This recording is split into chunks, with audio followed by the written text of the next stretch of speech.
महायुती 151 आणि महाविकास आघाडी 125 जागांवर आघाडीवर। बारामतीतून तिसऱ्या फेरीअंती देखील अजित पवार आघाडीवर।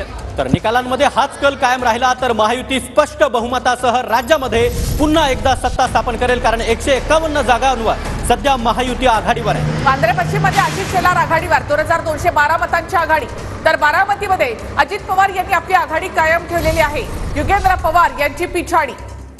माळशिरसमध्ये भाजपचे राम सातपुते यांना 115 मतांची आघाडी। तर मावळमध्ये दाता गटाच्या शेळकेंना 19,000 मतांची आघाडी आहे। सुनील शेळके आघाडीवर आहेत। माळशिरसमध्ये भाजपचे राम सातपुते 115 मतांनी आघाडीवर गेले आहेत। महायुती 151, महाविकास आघाडी 125 जागांवर आघाडीवर। तर परळीमध्ये तिसऱ्या फेरी अखेर धनंजय मुंडेंना 9,116 मतांची आघाडी। परळीमध्ये धनंजय मुंडे विरुद्ध राजेसाहेब देशमुख असा जोरदार सामना।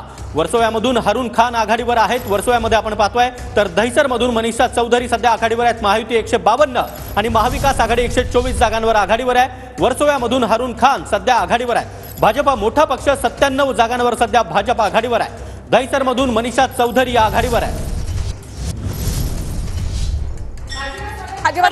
महायुतीच्या आदिती तटकरे 9,824 मतांनी आघाडीवर।